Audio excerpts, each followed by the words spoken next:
Good evening, dear friends. Welcome to another wonderful session as we explore secrets of the Bible. We're going to talk iconic stories, mystical meanings, and their lessons for life. Let's just get our window open. There we go.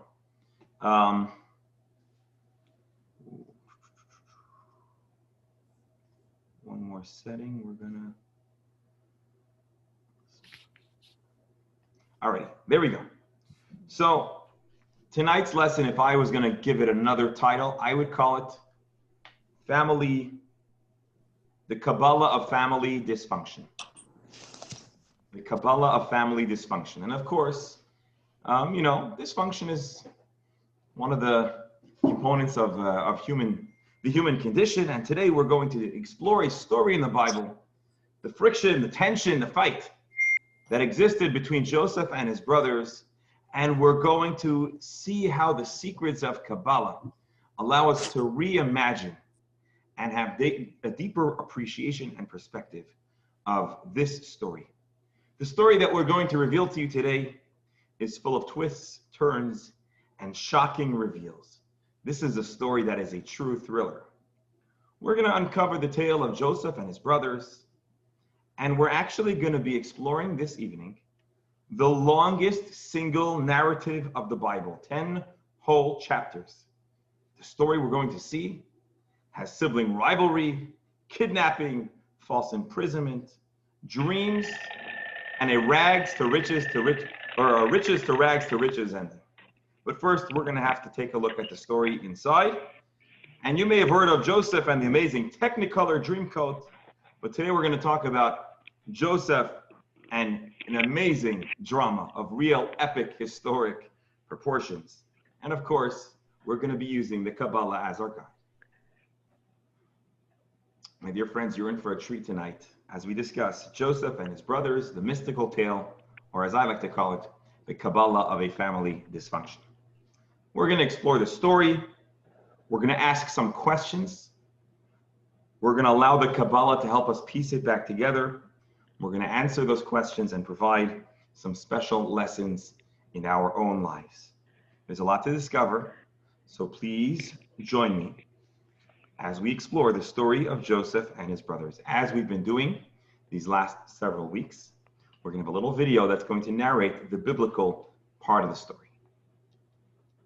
Sit back.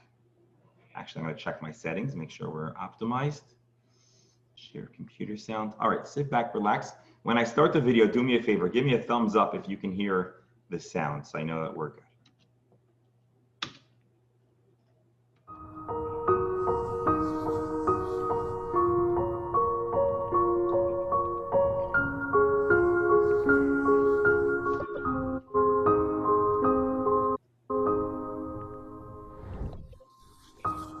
Joseph was 17 years old, shepherding with his brothers in the flocks.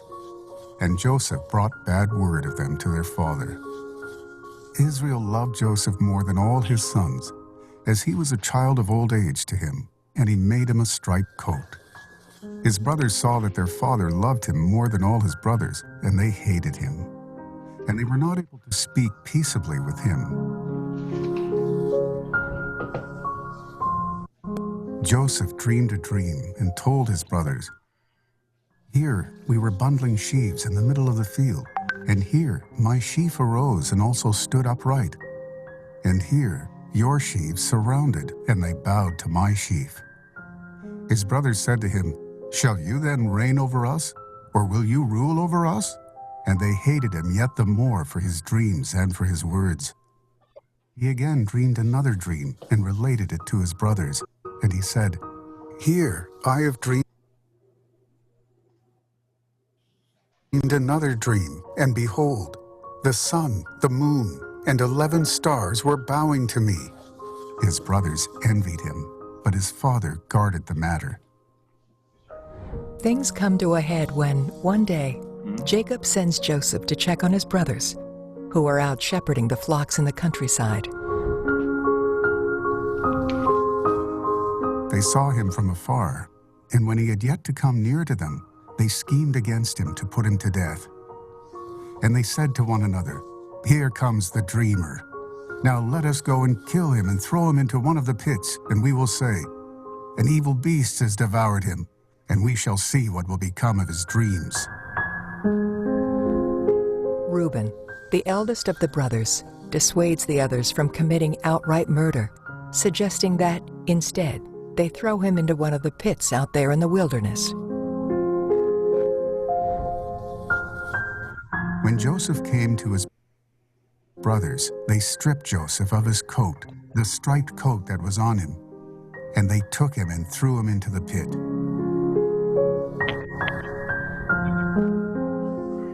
They sat down to eat bread, and they lifted their eyes, and they saw, behold, a caravan of Ishmaelites was coming from Gilead. And Judah said to his brothers, "What profit is there if we kill our brother and cover up his blood? Come, let us sell him to the Ishmaelites, but our hand shall not be upon him, as he is our brother, our flesh." His brothers listened, and they sold Joseph to the Ishmaelites for 20 pieces of silver, and they brought Joseph to Egypt.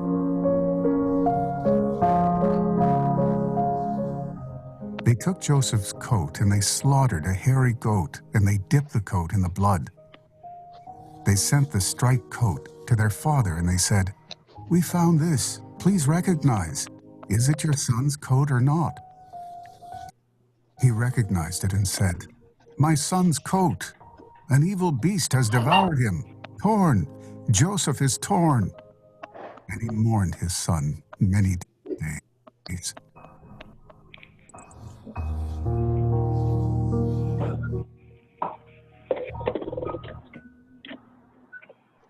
All right, ladies and gentlemen, before we move on with the discussion, we just heard before we go on, we just heard a pretty shocking, horrifying story. Not exactly the best treatment of siblings to one another. You know, here's what we're gonna do. I am going to mute everyone.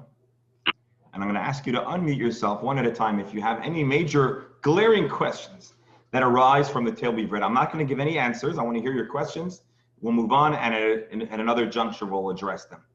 Feel free to unmute yourself if you have any questions or anything you'd like to share briefly, a sentence or two on what we just watched. Anyone? So in a nutshell, we just read about a very disturbing family dynamic. 12 brothers.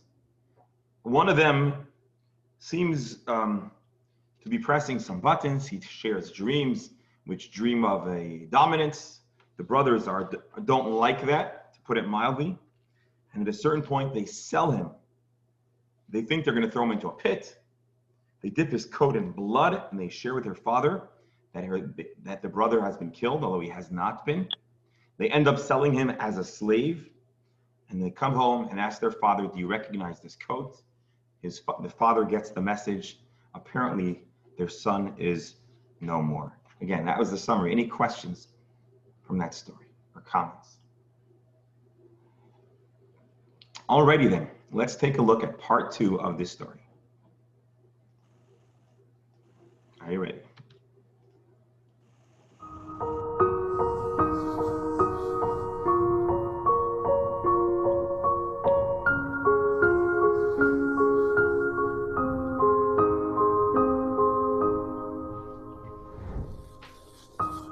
Joseph was 17 years old, shepherding with his brothers in the flocks.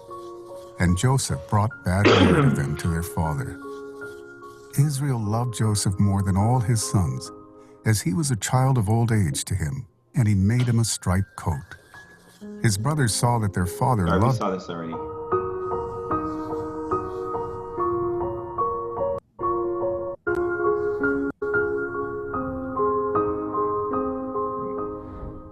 The next segment we will read is from Genesis, chapter 45, and it occurs 22 years after the selling of Joseph.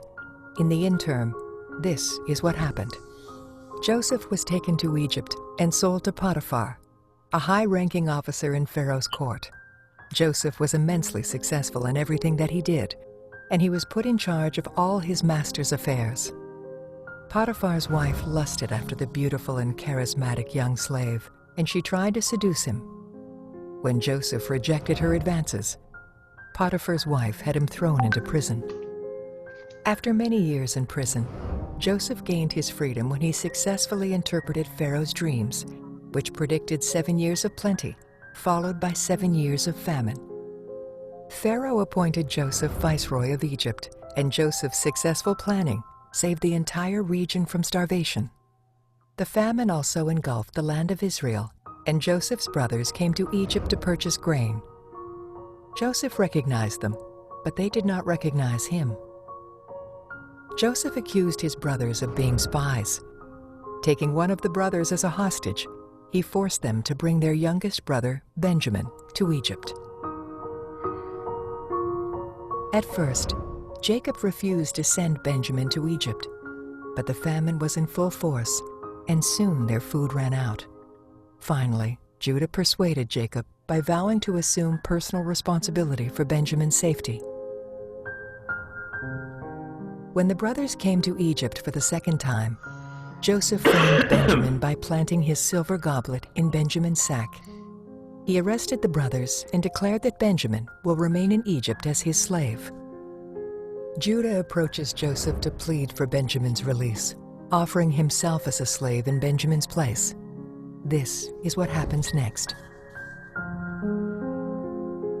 Joseph was no longer able to constrain himself, and he called, "Remove every man from my presence." And no man stood with him when Joseph made himself known to his brothers. He put his voice to weeping, and Egypt heard, and the house of Pharaoh heard. And Joseph said to his brothers, "I am Joseph. Is my father still alive?"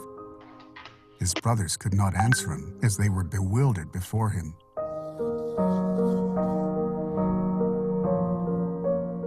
And Joseph said to his brothers, "And now do not be distressed, and it should not upset you that you sold me here.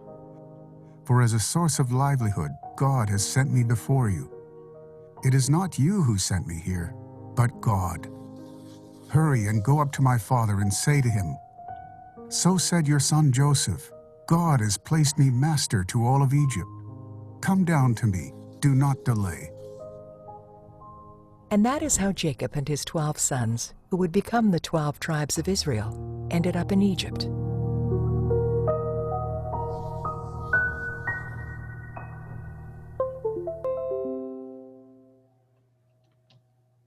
Alrighty. I hope you all were able to hear that recap, that summary of the story of Joseph and his brothers. And once again, the second half of the tale, which culminates in the reunion of Joseph and his brothers, is also quite thought-provoking, and not necessarily what we would have done. If you heard the narration, Joseph subjects his brothers to a cruel, emotionally trying process wherein he does not introduce himself as their brother. He accuses them of being spies. He takes a brother hostage, and only after a lengthy process wherein Judah and the brothers show their devotion and desire to defend their baby brother Benjamin, Joseph reveals himself as their brother, and eventually the family is reunited with Jacob and his sons coming down to Egypt. That is the story of how Jacob and the entire house of Israel, as they are known, the Jewish people, end up as slaves in Egypt. So that is the story that we just heard. The questions, however, are quite compelling. And I'll say that there are two questions. Question number one, what were the brothers thinking? How?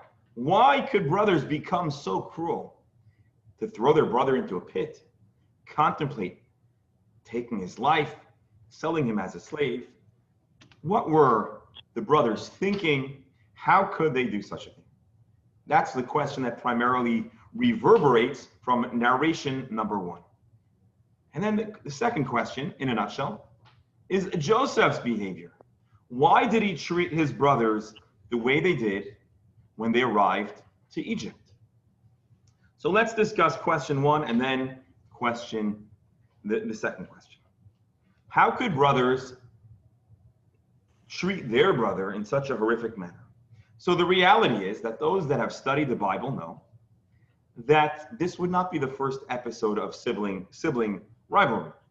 As a matter of fact, one of the most common, constant themes of the Bible is the theme of sibling rivalry.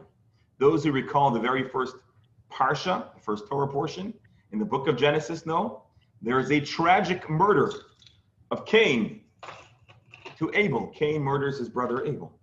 We then have, furthermore, Esau and Jacob. Esau wants to kill Jacob. Jacob steals his blessings. So we're not strangers in the Bible to sibling rivalry.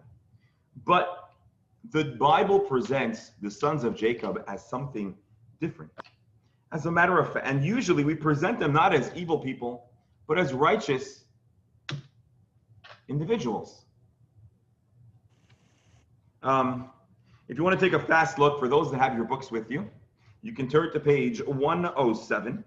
This is an excerpt from a book, a text known as the Shnei Luchot Habrit by Rabbi Yeshayahu Horowitz, a famous Kabbalist and a commentator of the Bible.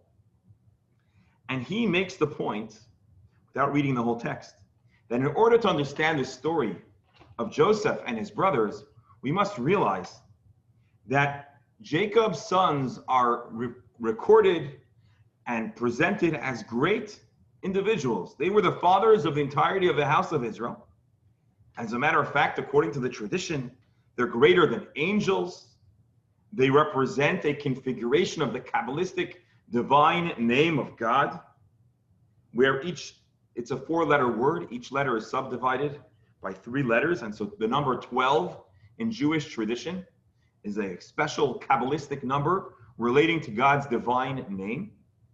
And so how could people that are being presented as such special, enlightened, spiritually informed individuals resort to something so terrible as to try to take the life of their brother? What were they thinking? So before we get to the Kabbalah, I want to review briefly what they were thinking according to some common interpretations. So first,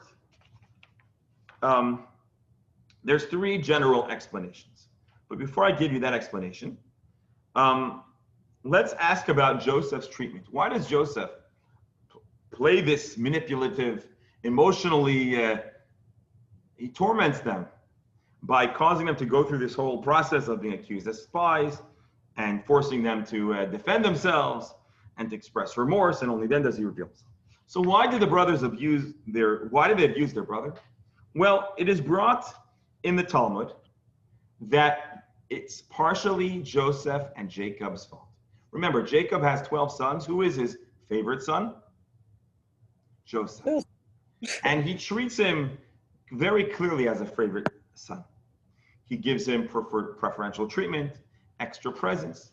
And the Talmud in text 4, for those if you'd like to take a peek, the Talmud actually says, page 108, a person should never discriminate against his children.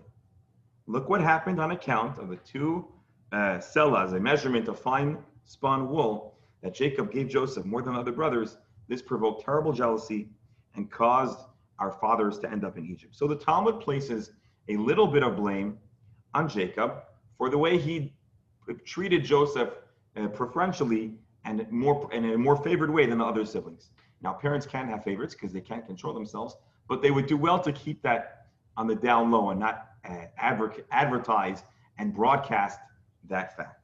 Joseph is also a little bit at fault, say the commentators, because he relished his role as a favorite son, and he keeps on bad-mouthing his brothers to his father, and keeps on reminding them of his aspirations to be a ruler over them by telling them dreams of how they're all going to be bowing down to them. And so explanation number 1 places the blame at the feet of Joseph and Jacob.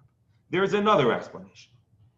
You might find this a little bit of a stretch, but some of the classical commentaries say as follows. And by the way, those who come to our Parsha class, we discussed this week how you can have one single story with multiple angles. And so this is a beautiful example of one story. And tonight we're going to examine 4 angles, 3 classic angles, which will leave us wanting, and then a Kabbalistic view, which of course will put it all together. Explanation number 2, the brothers felt that they were acting in self-defense. They thought that Joseph was seeking to destroy them. Now, Jewish law is clear. If someone is coming to take your life, one may preemptively, in self-defense, strike at their attacker. Now, what was their reasoning? Why did they feel under fire? So the answer is they knew their history. And as we know, it's always important to know history. And if you know history, you can look out for common patterns and things that might happen again. And so here we have an interesting story. Abraham, the father of the Hebrews, had how many children? 2 sons, Isaac and Ishmael. Which son became part of Abraham's spiritual destiny? Who continues the line of Abraham and receives Abraham's blessing? Both sons or only one of them? So of course we know the favored son is Isaac, and Ishmael in a sense is disowned. So Isaac now continues alone as the representative of Abraham. And Isaac too has 2 sons, Esau and Jacob. And what happened here? Although Isaac initially wanted to keep Esau in the program, as we discussed last week, ultimately Esau is knocked off and he's disowned in a sense from the Jewish or the Abrahamic faith. So now Jacob has 12 boys, 11 children on one hand, Joseph on the other, and Jacob is really favoring Joseph. So what do the brothers think? They think, wow, we're about to relive history. Our father's about to disown us again. And Joseph is doing everything he can to encourage that. And they felt that because Joseph is going to be the one to carry out their legacy, they need to defend their rightful place in history. They need to defend their right to not be cast away from the family of Jacob. And therefore, they view Joseph as an existential threat. So this is explanation number 2. Are you comfortable with this answer? Thumbs up if you like it. Thumbs down if you feel like we could do better as an explanation. Anyone? Come on, give me a thumbs up or a thumbs down. I need to know what we're thinking. I'm getting a lot of lukewarm. A maybe. Okay. Don't worry, folks. We'll check out some more explanations. But again, explanation number 1, Joseph provoked jealousy, which ultimately led to this reaction. Maybe it wasn't warranted, but we understand where it came from. You push and push and push, and eventually there's going to be a response. Explanation number 2, the brothers thought they were being marginalized by Joseph. They felt that their lives were in jeopardy, perhaps. And so therefore they needed to neutralize the threat and get rid of Joseph. And if they could just send Joseph somewhere far away, they'll be okay. Because realize, for these brothers, where spirituality, destiny to continue the path of Abraham and Isaac is so valuable, being banished spiritually is almost more dangerous and more valuable than life itself. Which brings us to another interesting explanation, which I'll tell you preemptively, it's a little far off in my opinion, which is the house of Jacob knew that kingship, leadership in the household goes to the family of Judah. As many of you may know, historically, Jewish kings were descendants from the house of David and the house of Judah, the kingdom of Judah.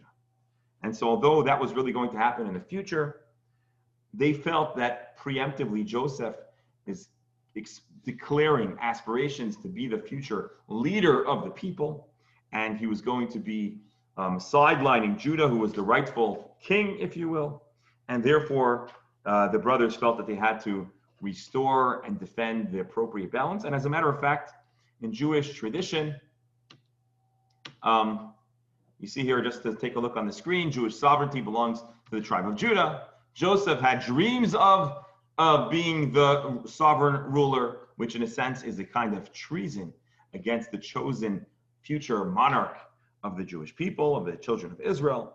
And therefore, they felt that they needed to deal with him preemptively.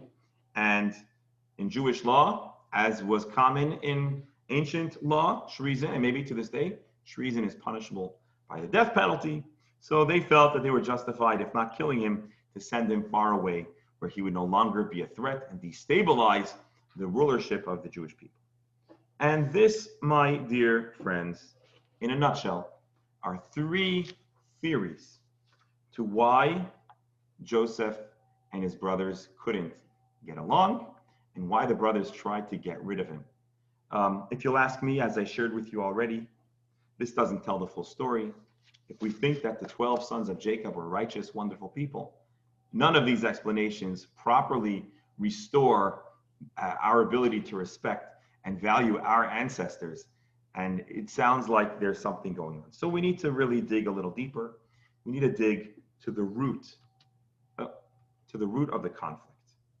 And so in order to understand what the Kabbalah eventually is going to explain is that the tension that existed between Joseph and his brothers is not simply family dysfunction, but it's representing two different spiritual personalities, two different Kabbalistic views of existence.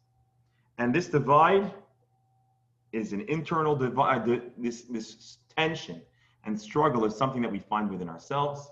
It exists prevalently on planet Earth, and we're going to discuss the Kabbalistic view at length. But first, we need to do a little bit of therapy. We're going to all play therapist for Joseph and his brothers and the family dysfunction. So what do we try to do in therapy? I don't know, I'm not a therapist, but many times we look for the root cause. And what therapy is going to do is we're going to uncover that the tension that existed between Joseph and his brothers is actually intergenerational. And it stems from an earlier traumatic, unresolved issue that existed in the family, in the house of Jacob. So now, dear friends, we're going to once again take a look at the origins of the formation of Jacob's family. And we're going to pay a visit. We're going to listen into the therapy session, if you will, and we're going to hear an earlier story. And we'll start to piece together why there was so much tension, why there was so much dysfunction in this family. And so we're going to take a listen into what happens when Jacob is just beginning to form his family after escaping his brother's wrath, Esau's wrath. So remember, Jacob steals Esau's blessings. Esau wants to kill him. Jacob runs away. That's where we left off last week. Some crazy things happen after that. We're going to take a look at another video that's going to give us that summary. And I think we're going to start to see what's going on and why the brothers couldn't get along. So my dear friends, once again, please sit back, relax, and take a look at another tale of the Bible, the story of the early formation of Jacob's family and why there was so much trouble.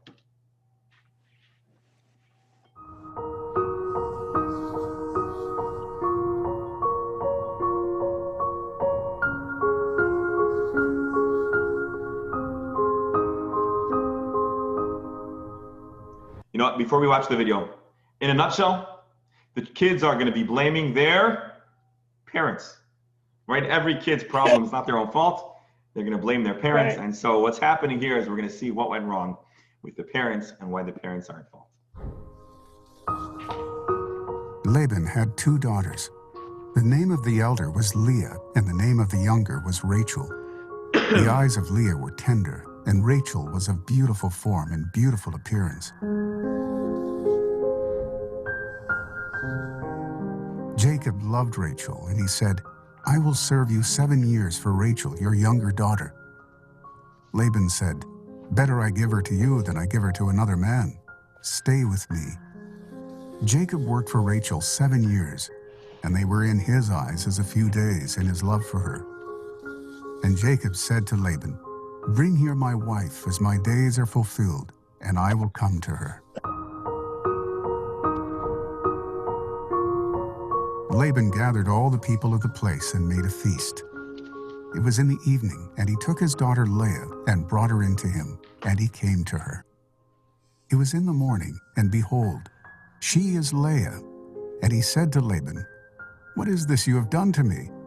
Have I not served with you for Rachel? Why have you deceived me?" And Laban said, "It is not so done in our place to give the younger before the firstborn." Laban, however, agrees to allow Jacob to marry Rachel as well. in exchange for another 7 years of labor. He came also to Rachel, and he also loved Rachel more than Leah, and he worked with him yet another 7 years. And that is how Jacob ended up marrying both Leah and Rachel.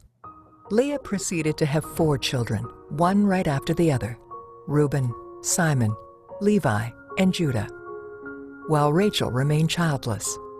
Determined to participate in the creation of the people of Israel, Rachel asked Jacob to marry her maidservant Bilhah and have children with her. That union produced Dan and Naphtali. Not to be outdone, Leah had Jacob marry her maidservant Zilpah, which produced 2 more children, Gad and Asher. Then Leah had another 3 children of her own, 2 sons and a daughter, Issachar, Zebulun, and Dinah. Finally, Rachel's prayers were answered, and she conceived a child. Joseph was born.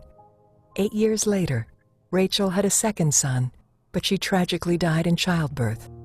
The boy was named Benjamin.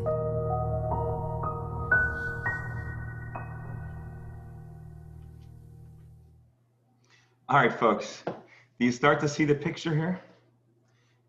Well, first, let's sympathize for Jacob. Poor Jacob is tricked out of marrying the girl of his dreams, the love of his life, and he ends up marrying Leah and then Rachel as well. And do you notice the way the Torah describes the relationship between Jacob and his 2 sons? It's absolutely clear he is in total love. He's head over heels for Rachel. Leah was simply there because he was duped into marrying her. Then Leah, so here, let's see. Oh, no. So Leah then has all these children. The less favorite wife has all these children. And eventually Rachel has a child. But initially Rachel can't have children. And so, a long story short, we have 13 kids, 12 boys and a girl. And it takes a very long time for Rachel to have her children, and she tragically passes upon the birth of her son, Benjamin. So why was there a rivalry between the children? Well, because there must have been, and we know there was, a terrible tension that existed between the parents. Because just as Jacob favored Joseph, well, why did he favor Joseph? Because he really sees him as the legitimate extension of his love, Rachel.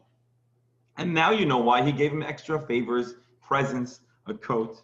And we also know why the brothers must have really hated him, because he represented the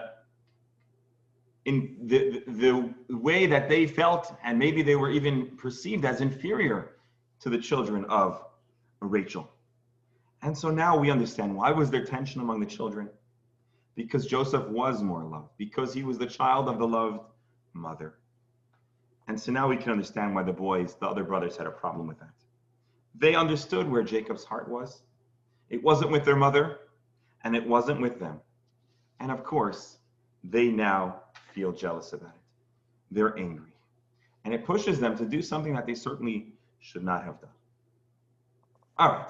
So now we've listened into the therapy session. We understand why there was a lot of high emotion. We understand why there was some terribly unhealthy tensions and frustration, animosity. But believe it or not, we're not done there. We're gonna take another deep dive into another visit to the therapy seat. Well, let's first take a look at the screen. There's preferential treatment of Joseph. Jacob actually hopes that Joseph's dreams of greatness are true because he truly loves him. We understand why Jacob is extra protective of Benjamin. He's the only sole survivor of his extra favorite wife. And now we know why the brothers are jealous. Jealous of Joseph, jealous of Benjamin, resentful of the fact that their father never fully embraces them as 100% equals to Joseph. But as crazy as the story is, we're not done yet. We need to understand, why was Jacob duped? What led Jacob to deserve such a terrible fate? Think about it. his whole life was full of turmoil. He didn't get rid of Leah. He felt, obviously, that it was the right thing to stick with her. But it created this whole added layer of tension, friction, frustration. Why did he have to experience this? And we also want to understand, why did Jacob really love Rachel more than Leah? If you read the Bible, they didn't spend a lot of time together before they fell in love. It seems like there must have been something really super attractive about Rachel, not just her physical appearance, but there must have been something very special about her, that their souls, their personalities clicked. We also want to understand from a Kabbalistic viewpoint why Leah is marginalized. Something doesn't seem right.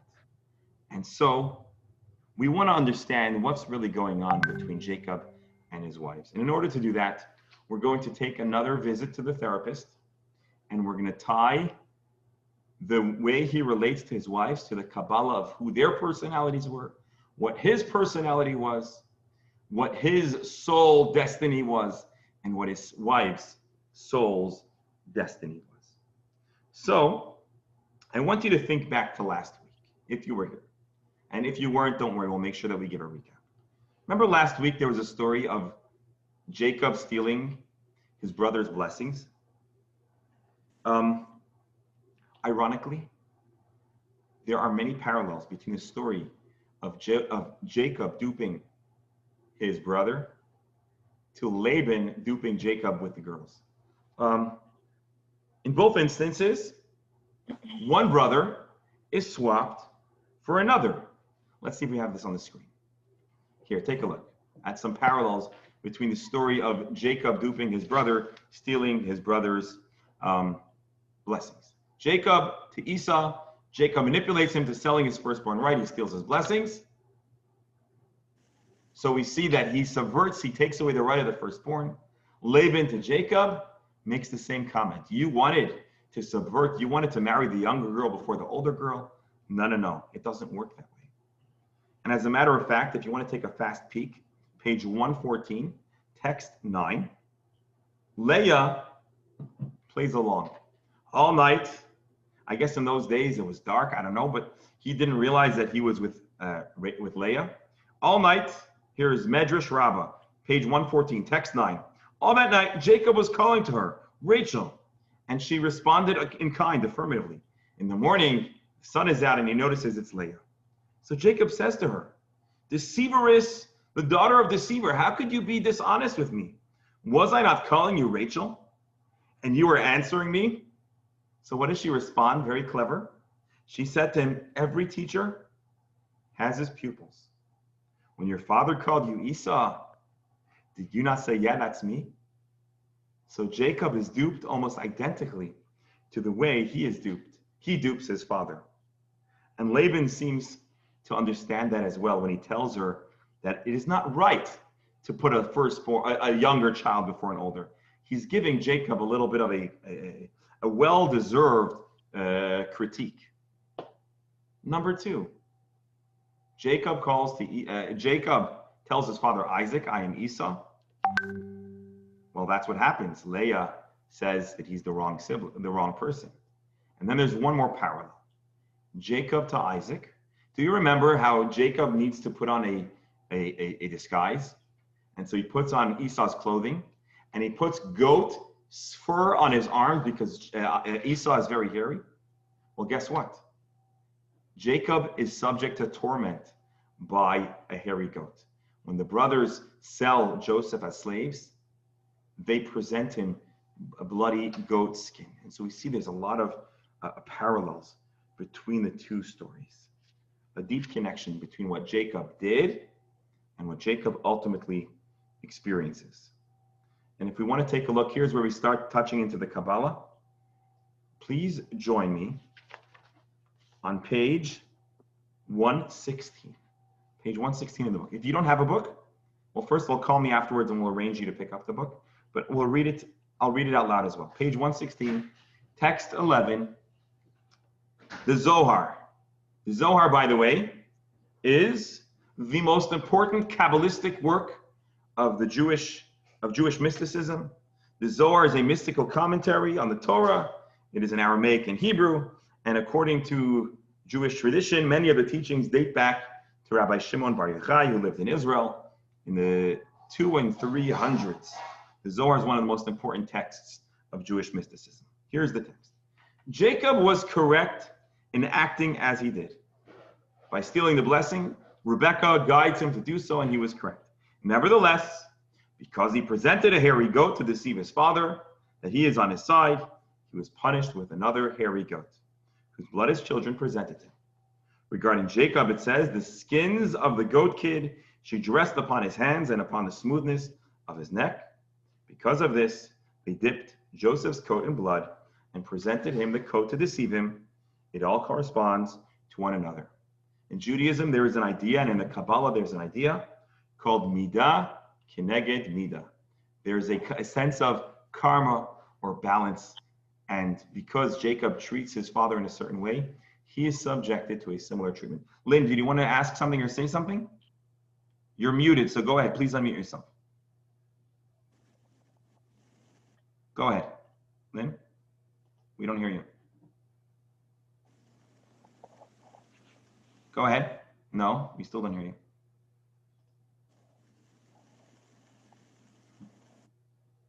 Hear me? Oh, I'm sorry. Go ahead. Go ahead. Can Yeah, you we hear do. me now? Yes, we do. Okay. What I was going to say is Jacob really didn't do this on his own. Rebekah was very responsible for having Jacob steal the blessing. You're right. So, You're right. so Jacob seemed to be punished for what Rebekah did. So I don't know if that was really fair. So actually, I'm glad you're asking that question. Because the thought Kabbalah is Jacob going to make was the only way Jacob was not innocent was allowing it to happen, and also when the father asked, "Are you Esau?" he said yes. That was really the only thing that Jacob did. The rest, Rebekah handled the whole thing. So you're saying, why is he punished to such an extent? If yes. he was really, well, ultimately, he's a willing participant and the beneficiary. He was, but he didn't initiate it. That is true. That is true. He started and he didn't initiate it. So here's what I'll tell you. Once we're about to dive into the Kabbalah of things, it'll all make a little more sense. I think that this story would be clearer if the 11 brothers or 10 brothers at that time were described as half brothers. They weren't full brothers. And right away, you know that there are tensions between half brothers. Well, there's tension between full brothers, but certainly half brothers, there's a greater potential for. And also, Rabbi, right. I don't think Jacob was having such a terrible time with Leah if he had all those kids with him. That's another right. thing. Come on, let's face it. How many children did he have with her? Tell me. Yeah, 6? they had 7 children.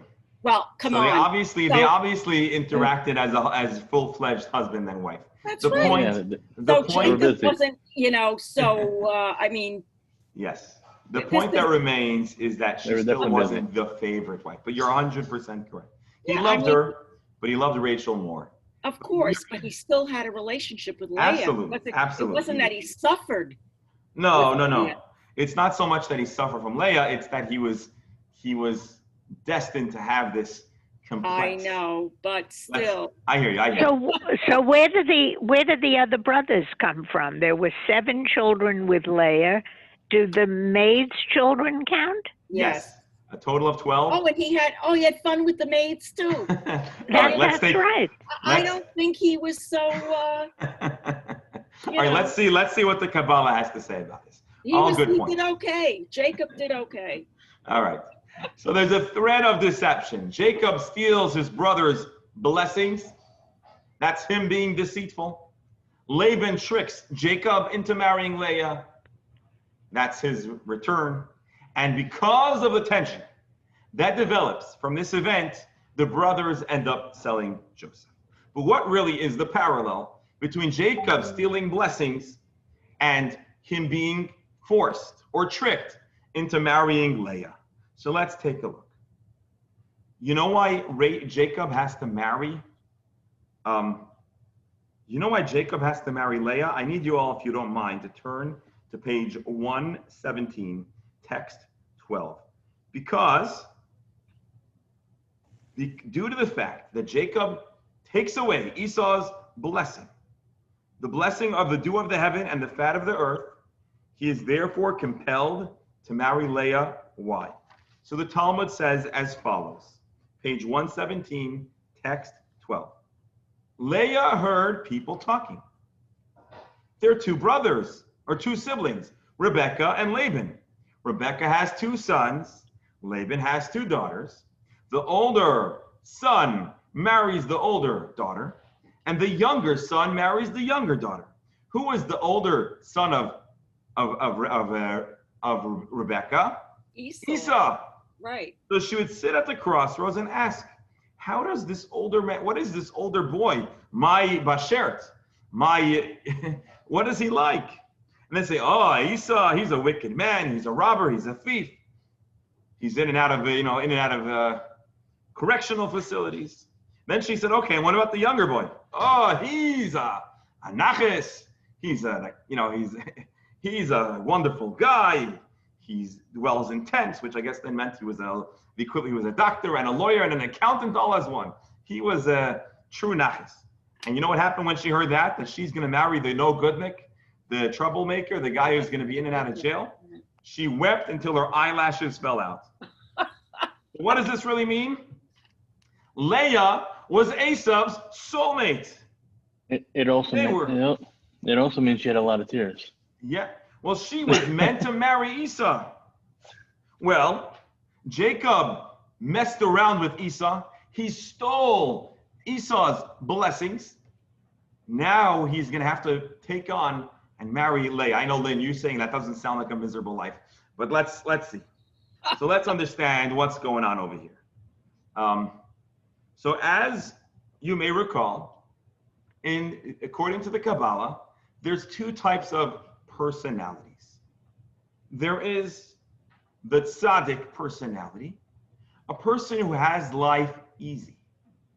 They're born with the proper spiritual sensitivity, and it's easy for things come easy for them. They just do things right, and life comes easy. We call that a tzaddik.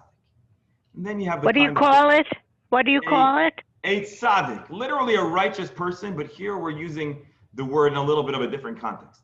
It's a person who he is perfect. He pursues perfection. Life goes easy for him. Everything spiritually comes naturally. They do what's right. Maybe we'd call it a goody-goody.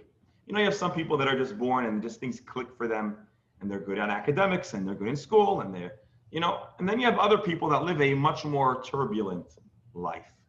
We might call that the Baal Teshuvah, the person who messes up, and they're constantly fixing and improving and overcoming failings.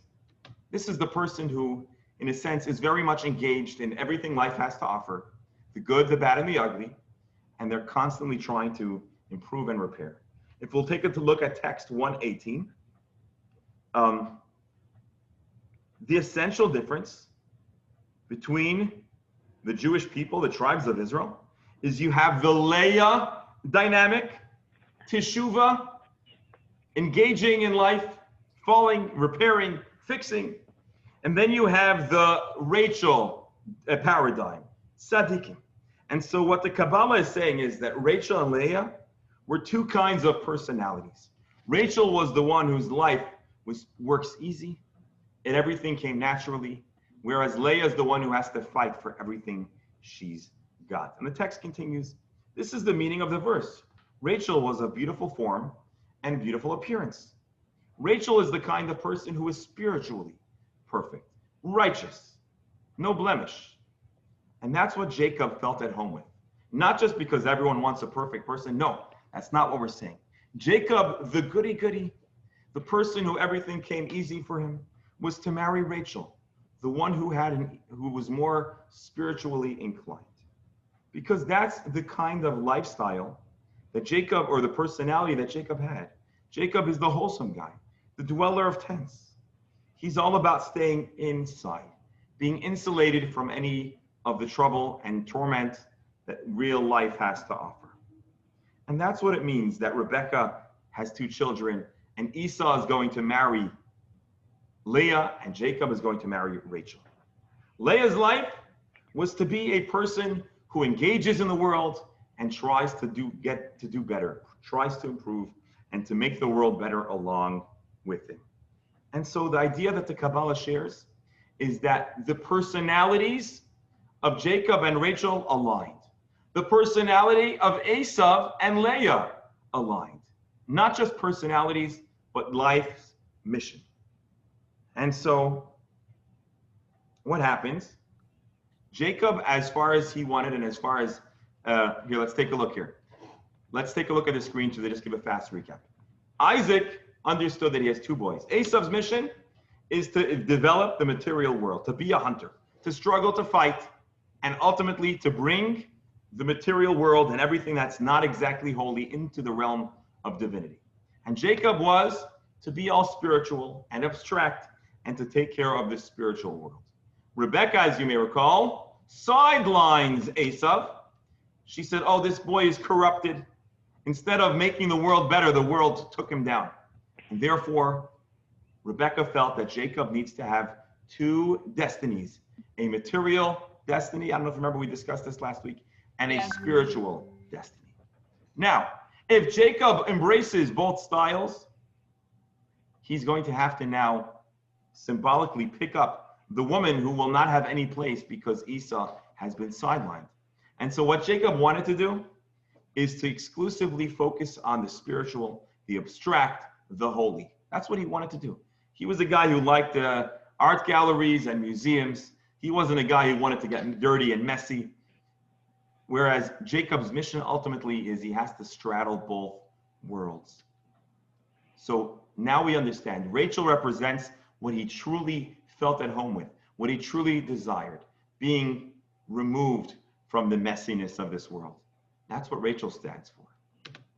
But he has to marry Leah too, because Leah represents Jacob's adopted lifestyle of engaging the world, getting messy, but ultimately fixing things up and leaving the world and the environment a little better than when he left it. And so why is there a tension? Why does Jacob prefer Rachel? Not only because there must have been whatever attraction, as you can imagine, but there was also a certain spiritual connectivity. They related to one another in a deeper and more profound way. He marries Leah. He's destined to, because if you're going to steal your brother's spiritual role, you're going to have to deal with the fall and the how do you call it? The repercussions. And the repercussions are he has to take Leah. And so Leah lucks out because she goes with a better guy, a mensch. She marries a mensch instead of a behema, instead of a wilde chaya. But for Jacob now, he has to step out of his comfort zone, if you will, and incorporate another element to his life than that which he desired. Which style is more important, in your opinion? 1 or 2, spiritual or world? So I'll tell you, both are important. Both are essential. Both are essential. Definitely. So you have the tzaddik. Think about it. You have certain people, all they want to do is read the Torah and be all spiritual and intellectual. They don't want to get themselves, they don't want to get messy or dirty or to take risks. But then you have the Baal Teshuvah, the person who is going to be everywhere, take on every challenge, and even if you'll fail and fall, ultimately they'll make the world a better place. And so Jacob's first love is Rachel, but his adopted love is Leah. And because he'd initially dreamt of a spiritual life, he therefore has a favorite of Rachel. Thus, their son Joseph takes on not just the appearance, but also the spiritual destiny of the mother. Joseph wants to be all spiritual and holy and better, the goody-goody, whereas Leah's sons represent the kids that are ready to get rough and tough. And think about it, what do? They're in the field, they end up throwing their brother into a pit. They get some, they take a sheepskin, they get it full of blood. And so we see that the personality and the character endures. So now, so let me just give the fast recap. So why is there tension between the brothers? Because the brothers represent two worldviews. What's the origin of the tension? Well, there's friction in the home. There's friction between the two mothers, the two wives, Rachel and Leah. And they represent two world views. Why did Jacob have to be tricked into marrying Leah? Because he really resisted and didn't fully embrace his newfound destiny after stealing Jacob's blessings, the blessings of the material. All right. Now I think we could say, in a sense, we could understand what was going on in the dynamic between the brothers. Yeah. And the brothers don't just have their own world view, they negate Joseph. They say, you're goody, holier than thou, cut off from the society, aloof. We don't like that. We're going to get rid of that. They weren't just rejecting him, they were rejecting this worldview. But they were wrong, because the world needs different personalities, different styles. There needs to be a duality. And so Joseph, 22 years later, has a chance to check his brothers and see, have they changed their view? Do they now realize that there are multiple ways of living life? There's more than one correct way to be a human being that's productive in society.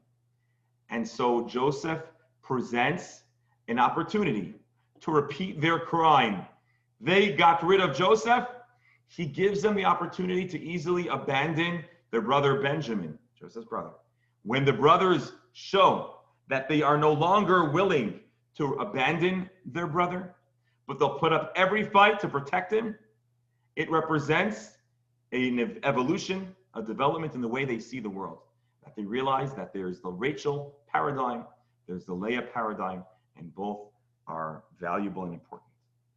So, Dr. Moskowitz, I'd love to hear you. Please. You're muted though, you gotta unmute. There's a button, there's like a button that looks like a microphone. If you hit it, it should unmute you.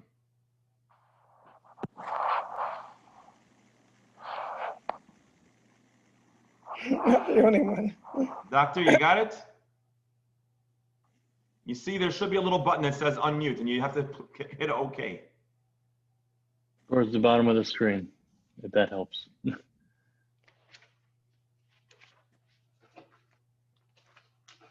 Doctor, you're good. Go ahead.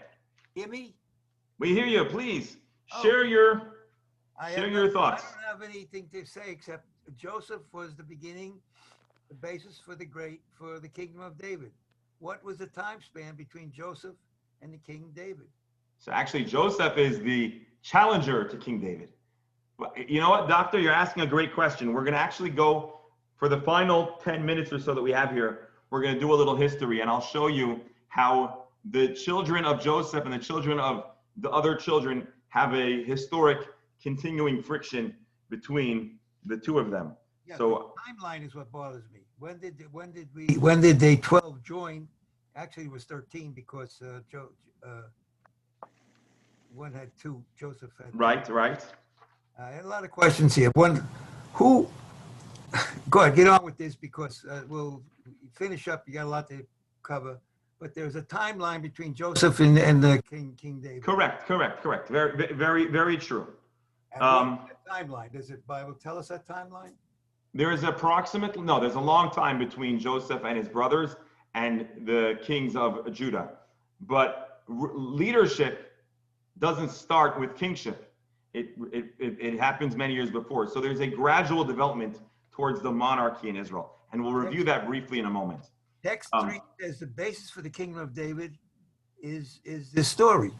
Yes. And we'll see that in a moment. So just before we go on, Doctor, I'm glad you asked that because that's where we're heading. So the brothers, first time they sold Joseph, they sold him out, but the second time they defend their brother, indicating that they've now done a lot better. And so just before we go on, the children of Rachel represent the tzaddik, the serene, the abstract, the removed, the holy, the spiritual. The children of Leah represent, I love the images we provide over here. You have a serene, calm lake, and then you have whitewater rafting, right? One is messy and risky, and you might fall off and you got to climb back on, and that represents the engaged struggle, but ultimately victorious style of Leah, taking on the world, taking on life's challenges, and hoping that you leave every scenario a little better than you left it. Hold on one second. Now we have another issue now we understand why Joseph forces his brothers to go through this mentally tormenting situation where they have to defend their brother. He's checking to see if they've healed, they've moved on, and they're willing to embrace Rachel and her descendants as they're willing to embrace their own, and they prove themselves correctly. The tension that exists between Joseph and his brothers, although they patch things up, they make peace, and they restore loving relations. But sometimes you can have two siblings that are at peace.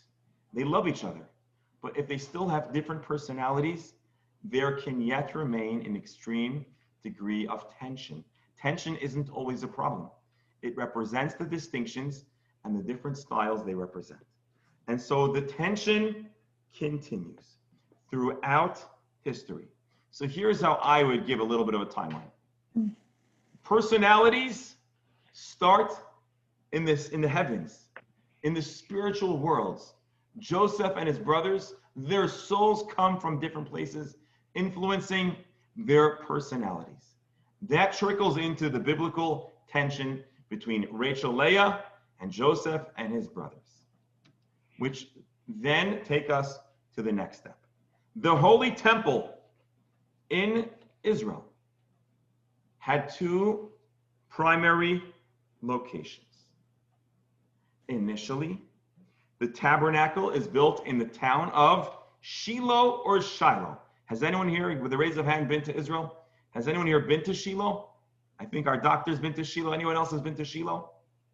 I guess so. The Shiloh is presently in, I believe, what's considered the West Bank. Is that correct? Shiloh is a historic Jewish place, and that is the first home of the temple. Then it moves from Shiloh to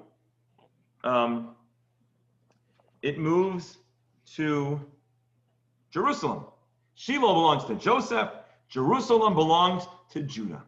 And so the tension that initially was personality oriented manifests itself in where the temple is located. Why is this? Because there's this constant tension and back and forth between the two styles and dominance between Joseph and his brothers. Eventually, we have a monarchy.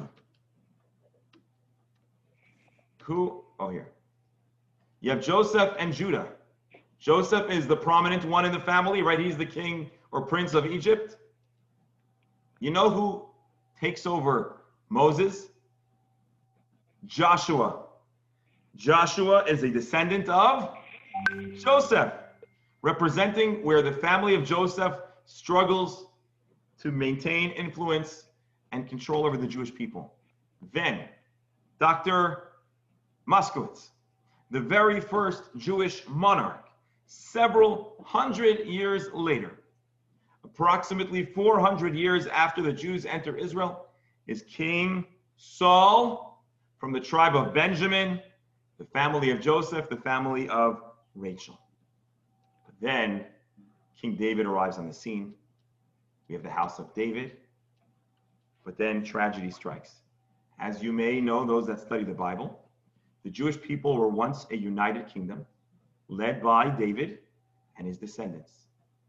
But eventually a breakaway happens, and the kingdom of Israel is divided in two. You have the kingdom of Judah and the kingdom of Israel. The breakaway king comes from which family? You'll never guess. A descendant of Joseph, perpetuating the tension that continues between the siblings. In the end of days, the Bible describes that when the Messiah will come, there will actually be two individuals to herald that utopian era. There'll be an individual that descends from the house of Joseph and an individual that descends from the house of Judah. Judah ultimately is the supreme one. And this is because in Jewish life, healthy tension is not a problem. It's acceptable because it makes sure that the spotlight is shared between different characters, different styles, and different personalities.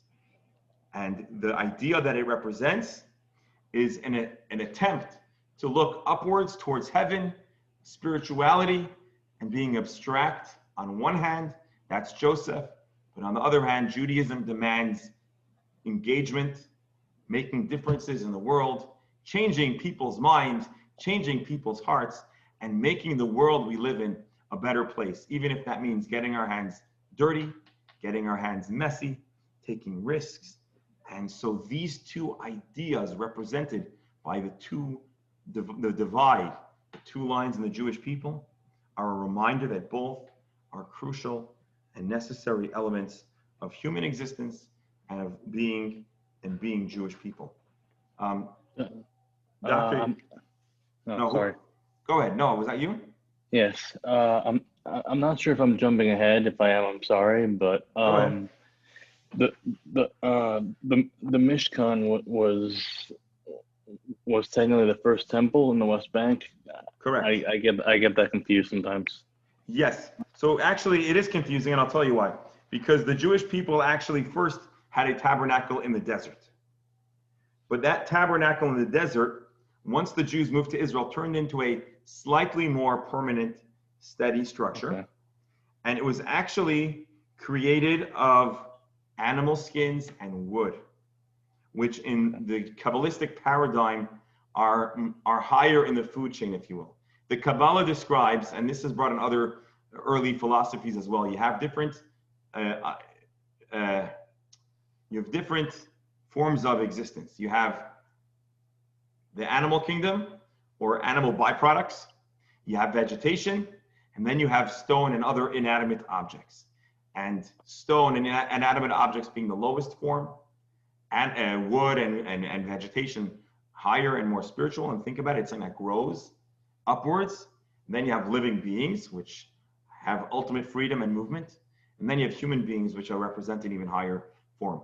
The tabernacle is constructed of animal byproducts and vegetation, which is a little more upward looking, spiritual, if you will, right? A tree grows towards the sunlight, or a plant grows towards the sunlight, representing an upward facing look. So the tabernacle in Shiloh represents a look upwards. The temple in Jerusalem is built of stone, and it represents an attempt to transform the earth, the ground, and the lowest element itself into something more spiritual. And that represents the tension of that Judah wants, that Judah represents, to fight, to struggle, and to transform the world that we live in. And you know what? To this very, here, let's take a look. I'm sorry, I have the slides over here. So here's a picture of the Mishkan. It's not a perfect picture, but what you have essentially here is a wooden structure covered with beautifully dyed animal skins. So that's the vegetation and the animal kingdom, and it points upwards. Whereas the Holy Temple, which was a more magnificent structure, but it's all made of stone. And the idea is the earth itself, the land itself, the stones itself should become part of a vessel for divinity, for holiness. So Mishkan, organic material, the temple is stone and earth. This exists in Shiloh, the region of the house of Joseph, Jerusalem, which is the region of the house of Judah. And so the two locations of the house of God represent two styles of serving God, of interacting with God, and two ways of living as human beings. So again, here you have just a recap over here. Joseph is the kingdom of Saul, the first king. Judah is the kingdom of David. The tabernacle represents Joseph, a tabernacle being a relatively temporary structure, because all that matters is God, spirituality, divinity, whereas Judah is a magnificent structure of earth and stone. In the future days, Joseph will have his representative, Mashiach ben Joseph, which we're not going to dwell too much on right now, and Judah will be represented in the future by Mashiach, son of Judah. Now let's go to one more point.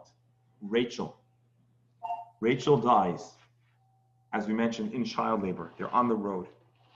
And Rachel is buried on the road, on the wayside. Why is that? Because Rachel represents a journey towards heaven.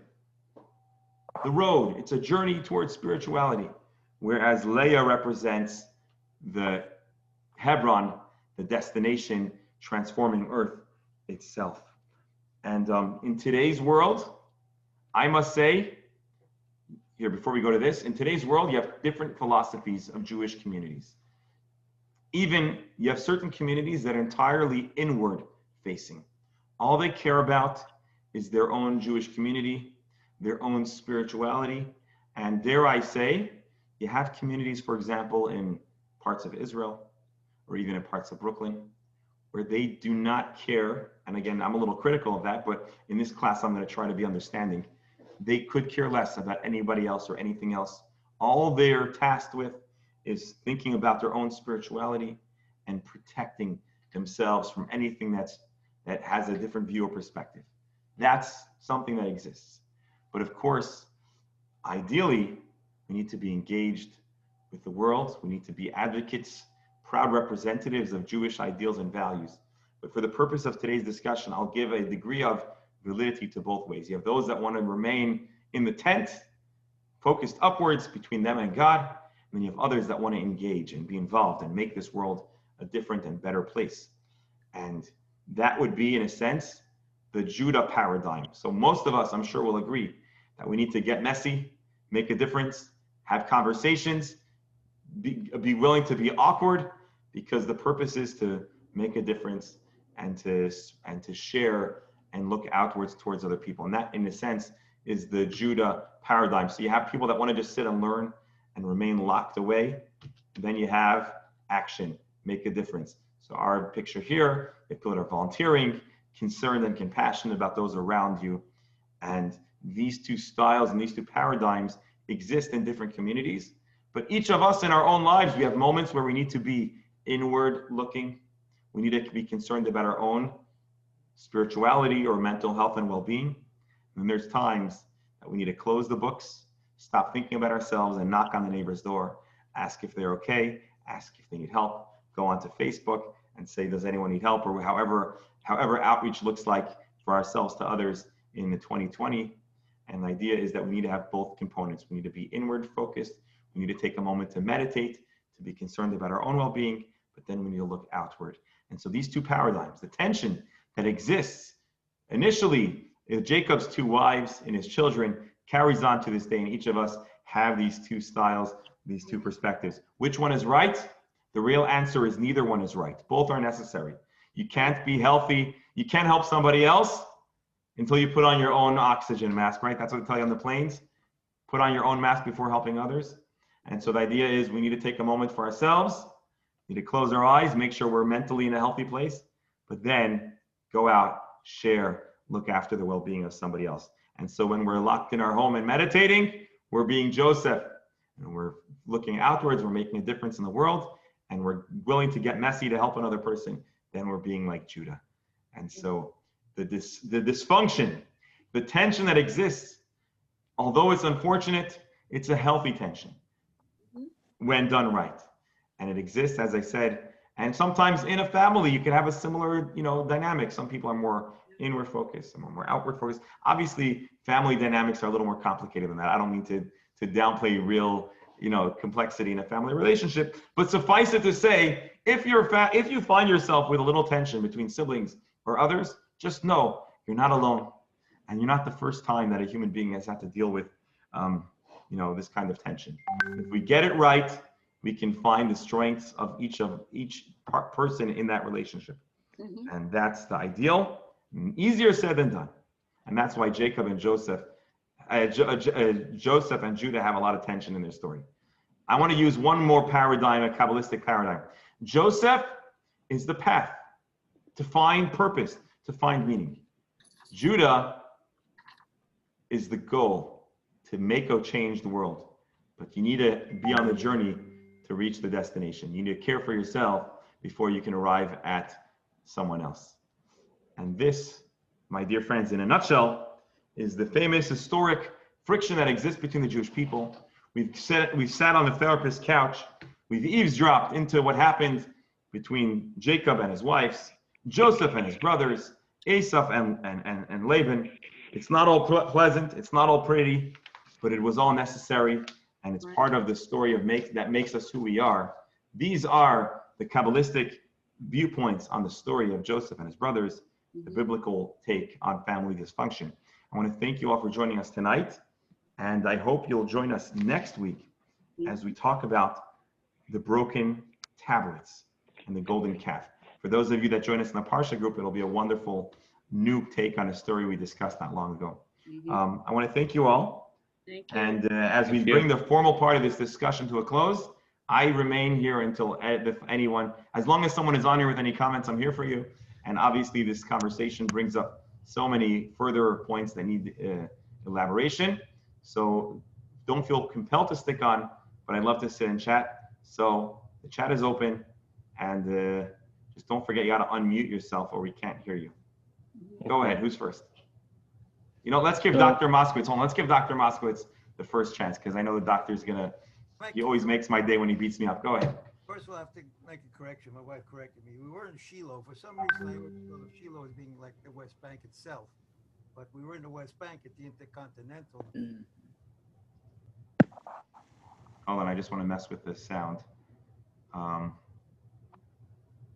ahead. So, doctor, you're saying that you weren't in Shiloh? I'm zoomed down.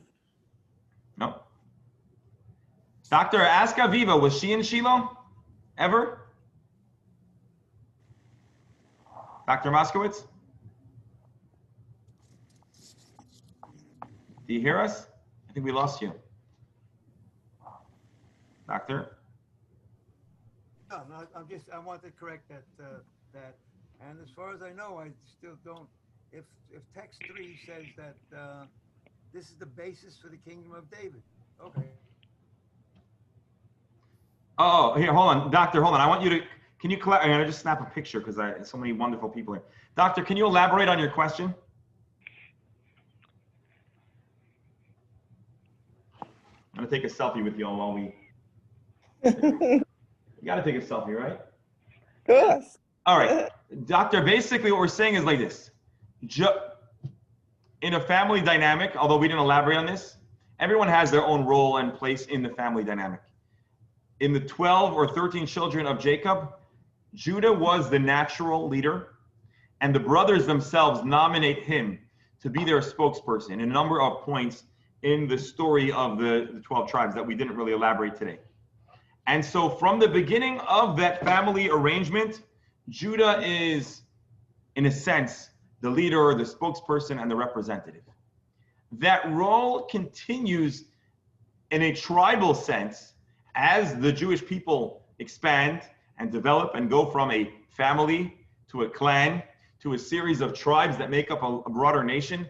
Judah as a tribe remain in a leadership front position. When the Jews traveled, they took the front. When the Jews were going through the Red Sea, they were at the front. And that role continued until the point where a monarchy is established several hundred years later.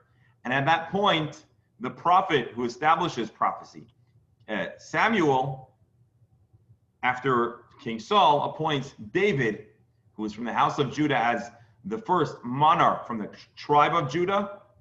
And from David and on, Jewish leadership in monarchy, as well as later political positions, up to less than 1,000 years ago, were always descendants of the house of Judah. And so I don't know if I answered your question about the monarchy coming from Judah, but that is the overview of how that developed. So it goes Judah, and then his great-great-great-grandchild is David, and then David has a son, Solomon, and Solomon has a son, Rehoboam, and on and on and on until the fall of Judea. Almost everything. And then even after that, after the temple is destroyed, the political leader in Babylonia and Babel is also a descendant of Judah. So that's the story of Judah as the monarch. Arthur Fromm, are you there? Yeah, I'm here. Great to have you on. I pressed something and I lost you. Hold on. I don't know how to. Well, I got to unspotlight myself. I think I'm spotlighting. Can you hear me? I hear you. I pressed something and I'm getting an orange and blue shield. But I have a question. So out of those 12 tribes, how many were lost? That's another question. It's a good question, but I don't want to go down that road today just because it's gonna take us. Road. It's a good road. It's long road. It's a long road. Skip it. then. You want to know the short answer is the larger number of tribes that were part of the breakaway tribe actually are the ones that are lost. And today all Jews come from the smaller kingdom of Judah. And that's why we're called Jews, because we are descendants of the kingdom of Judah or Judea. And as a What matter I'm of getting fact, at- What I'm getting at is, are part of those lost tribes part of the more evil ones of that ones who threw them in the pit? I don't want to, yes, but I don't want to, actually, no, I'm sorry. No, let me take that back. It's complicated, but the lost tribes are actually led by Joseph, led by Joseph. But anyways, good point. Thanks for bringing that up. Anyone else? I don't see everyone, so.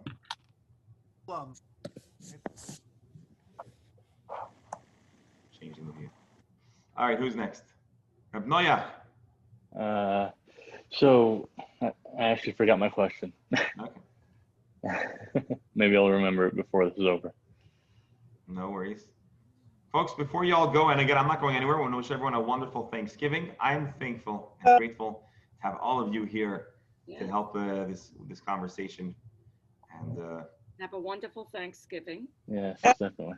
and whether you're by yourself or with others, I want to remind everyone that whatever's going on today, things are going to change for the better soon. So don't despair. Don't give up hope. It's going to get better. Good. We got to channel and find the things that we're thankful for. There's a lot of misery. There's a lot of anxiety. There's a lot of depression. And it's, of course, all warranted, or at least comes from a very reasonable place. But we need to try to always, but certainly now, let's focus on the good things going on, and we'll get through this. And whatever is happening currently, it's going to be changed for the better shortly. And I hope everyone will remind themselves of that. And if you need to call anybody, we're here and at the shul on the phone. So we're always here to talk, even off of this chat. So I want to make that. Any other comments or questions? I will go ahead. If not, I want to thank you all for being here. Thank you, Rabbi. Hold on, before you go, I got to tell you something. It's not only Thanksgiving tomorrow, but it's also a Hasidic, a special day in more recent times. Noah, you know this already, but the second Chabad Rebbe, Rabbi Dov Ber of Lubavitch, the Mittler Rebbe in Yiddish, his yard site was today, but tonight and tomorrow represents the day that he was finally free from a complex imprisonment. When Jews lived in other places, it wasn't always a picnic to be a Jew. To be a Jewish teacher, a leader, or a rabbi was even less of a picnic. And so he was set up on false charges and thrown in prison. And it was an attempt to demoralize the Jewish community. And he eventually is let out of prison, and so represents a day of good mazel. Who was that? What rabbi was that? His name was he was the second Lubavitcher Rebbe. His name was Dov Ber Shnei-Yuri. And he was in prison. Can you spell the last name? I'll tell you the last name. Last name was Shnei-Yuri. Scheneuri. Euri. The interesting thing is that because this was a Russian last name, he didn't pass on his own last name to the next generation. They already took a different last name, because in those days, last names were somewhat arbitrary. And so his descendants have the last name Schneerson, which may sound familiar. Definitely. So, Rabbi, what do we Yes. celebrate on Yud Tes Kislev? Yud Tes When Kislev is the Alter Rebbe was released? Yes, so the Alter Rebbe, the father and son both had rough times with the Tsarist Russia. And so Yud Tes Kislev is his father's day, and the son was actually let out 10 days earlier. And in the Hasidic tradition, and we'll leave with this whole month is a month of good mazel. So whatever you're feeling, whatever's going on, try to tap in to the good mazel, the freeing, redeeming, and improving situation represented by the month of Kislev, and this day and the rest of the month. And of course, don't forget, it means we are simply 14 or 15 days away from Hanukkah, 2 weeks away. So there's a lot of good things to look forward. And then we need to have a chat offline. We'll figure out if we can do anything but there's a I lot. was thinking about it. We'll have to talk. We'll about talk. Malka, I'm sorry, go ahead. Malka, No, I had a question. Yes, hi. I saw your chat. Go ahead. Okay, thank you. Yeah, I forgot. What was inside in the Mishkan? Inside, or what was the site? No, inside. The tabernacle was, what do you mean what was inside? What's inside? Inside in a box. Inside in a wooden box. Oh, inside is the menorah and the altar and the ark, the holy ark. There's the Holy of Holies. There's all the things that we know from the Mishkan. It existed inside. It wasn't really a small box. That was just a picture of a model, which in my opinion doesn't do justice to the, well, to how big we was imagine. It was quite big. It was a full structure. It was a large temple. How many people were carrying it? It was never carried, put together. It was assembled and disassembled. Many, many, many people had to carry its parts when it was something that moved around. And Okay, thank you. yes, no problem. Thank you for being here. All right, Okay. folks. Okay. Be all. Thank you. Be well. Thank you. Nice to be together. Sheila, have a good Yeah. evening. Night. Good night. Thank All you. right. Thank Everyone, you. great you. to have you on. Have a good Thanksgiving. night. Thanks, Rabbi. Of course, thank you. Be well. Thanks for together.